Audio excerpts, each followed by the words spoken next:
Sir ଆପଣଙ୍କୁ news ରୁମ୍କୁ ସ୍ୱାଗତ କରୁଛି। ସାର୍ ଜାଣିବା ପାଇଁ ଚାହିଁବି ଯେଭଳି ଭାବେ ଗୋଟେ ଲଘୁଚାପ ବଳୟ କ୍ଷେତ୍ର ସୃଷ୍ଟି ହୋଇଥିଲା ଏବଂ ତାର ପ୍ରଭାବରେ ବର୍ତ୍ତମାନ ରାଜ୍ୟ କଥା ଆମେ ଯଦି କହିବା କିଛି କିଛି ଜିଲ୍ଲାରେ ବର୍ଷା ଅନୁଭବ ହେଉଛି ଏବଂ ଶୀତର ପ୍ରକୋପ ମଧ୍ୟ କମିଛି। କିନ୍ତୁ ଆଗକୁ ପାଗ କେମିତି ରହିବ, ଯେହେତୁ ଆଗକୁ ନୂଆ ବର୍ଷ ଆସୁଛି, ନୂଆ ବର୍ଷରେ ପାଗ କେମିତି ରହିବ? नमस्कार। हाँ, आमर जो लघुचाप क्षेत्र वर्तमान से दक्षिण पश्चिम बंगोपसागर तमिलनाडु उपकूलवर्ती अंचल अच्छी धीरे धीरे संगठित होची सुदृश लघुचाप अच्छी संगठन प्रक्रिया चली किंतु जेहेतु वर्तमान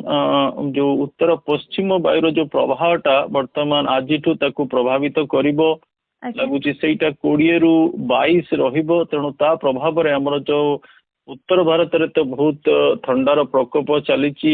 -5 -6 काश्मीर अंचल रहुची तुषारपात रहुची। वर्तमान से प्रभावटा आहुरी बढ़ी जीवो और से प्रभावटा ए जो लघुचाप क्षेत्र हमर जो बंगोपसागर अछि ताकू मध्य प्रभावित करिवो और ताकू प्रभावित करिवो।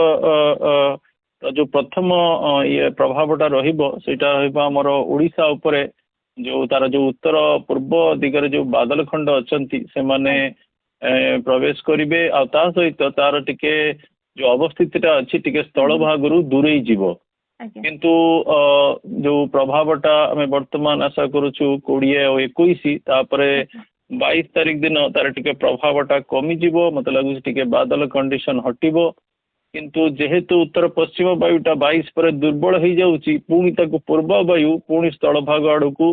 23 रु 25 आड़कू पुणी स्थल भाग आड़कू ठेलिबो। तेणु ता प्रभाव रे मत लागुछि पुणी 23-25 रे टिके बादल कंडीशन ओडिशा रही पारे और से तमिलनाडु उपकूलवर्ती अंचल रे मत लगुच तार जो 23-24 आड़े तार जो जीवन चक्र सरीबो। आउ जो आपण पचारे नुआ वर्ष रे केमती कोन पाग रहिबो 25 चली गला परे पुणी लगुच गोटे 27 रु 29 जो समय सीमा रहुची गोटे पश्चिमा झड़ आसुची। पश्चिमा झड़ आसवा प्रभाव रे सिटी भी किसी बादल सृष्टि हबो। मत लगुच 27 रु 29 तापरे मत लगुच गोटे शीत कंडीशन गोटे अधिका शीत कंडीशन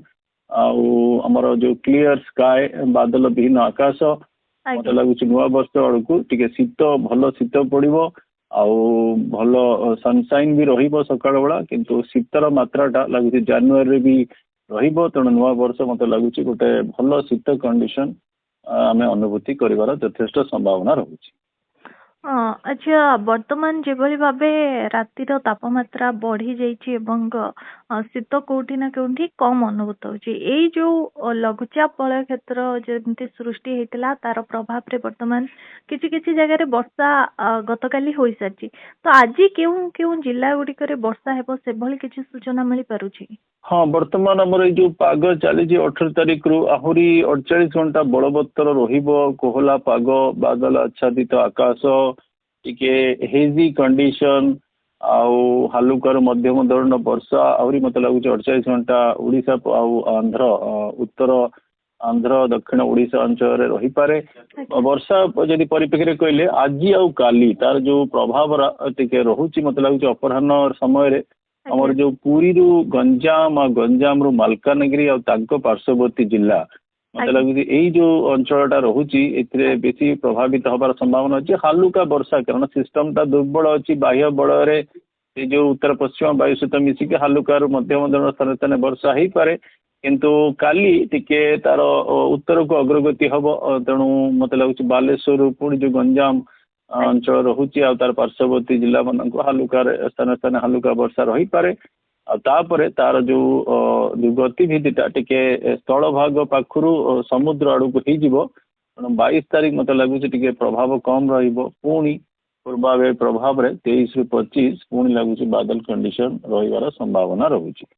सर देखिए पूर्व वर्ष जेमिति कि साधारणतः डिसेम्बर मासरे एभली किछि लघुचाप बलय क्षेत्र सृष्टि होई न थाए किंतु चलित वर्ष कथा हमें जदि कहबा बारंबार बैक टू बैक काहे कि एमती लघुचाप क्षेत्र सृष्टि होची तार किछि रीजन रहिछि कि? हाँ, जदि भारतीय जदि ए वर्ष अपन देखिए पाणीपागर पर्टिकुलर सेप्टेम्बर पर बहुत अपन देखो वर्तमान जदि अपन देखिए उत्तर भारत बहुत ठंडा थिला बेले तुषारपात होता बेले केंद्रीय भारत भी किसी अंचल दक्षिण भारत गरम और वर्षा पाउची एटा बेले बेले कंडीशन डेवलप करे किंतु एई वर्ष टिके हमर जो पूर्व वायुर प्रभाव रहिला पश्चिम जो हमर पश्चिम प्रशांत महासागर रु सेप्टेम्बर मासरू पछुक पछ सिस्टम चलीची आउ लगुच जो सिस्टम टा एटा वर्षर शेष सिस्टम रहिबो जो करंट चलीची 25 आड़ को मत लगुता जीवन चक्र सरीबो तेणु बारंबार जलीय बाष्प आमर वर्तमान दक्षिण पूर्व भारत को आसूची तेणु ता प्रभाव रे शीतर मात्राटा कमी जाउची किंतु उत्तर भारत रे जेहेतु पछुक पछ आमर जो पश्चिमा झड़ आसूची तेणु ता प्रभाव रे तुषारपात और शीतर कंडीशन बहुत रहुची एटा को वर्तमान अपन जदि दक्षिण भागटा और पूर्व भागटा देखिबे ये आमर जदि आपण पूर्व वर्ष तुलन रे कम शीतर होउची सेमति जदि आपण उत्तर और उत्तर पश्चिम भागर भारत रे देखिबे वर्तमान पूर्व वर्ष अपेक्षा अधिक शीतर होउची ये बेले बेले आमर वर्ष को वर्ष ए सब वेरिएबिलिटी हुए किंतु ओवरऑल जदि आपण पर्सपेक्टिव देखिबे आमे गोटे गरम अवस्था रे रहूचु आउ जो पाणीपागर जो परिवर्तन होची जलवायु परिवर्तन होची ताथरे ऋतु चक्र किछिटा तारतम्य बैलेंस लूज होची जा फल कि जे शीत दिन रे वर्षा कंडीशन किंतु दक्षिण भागटा हमर भारत रे रहे किंतु पूर्व भाग रे एते कंडीशन रहेनी किंतु बेले बेले हमर एनुअल वेरिएबिलिटी थाए तेणु ए वर्ष लगुच शीतटा मते 22 तारीख परे परे हमर लगुच शीतर प्रभाव आरंभ हो जिवो आउ ए जो बादल कंडीशन लगुच 25 कि 27 परे परे सरी जिवो तेणु 29 परे परे मते लगुच भल शीत कंडीशन जनवरी भी रहिबार संभावना रहउची। आज्ञा सर थैंक यू बहुत बहुत धन्यवाद आपन को आलोचना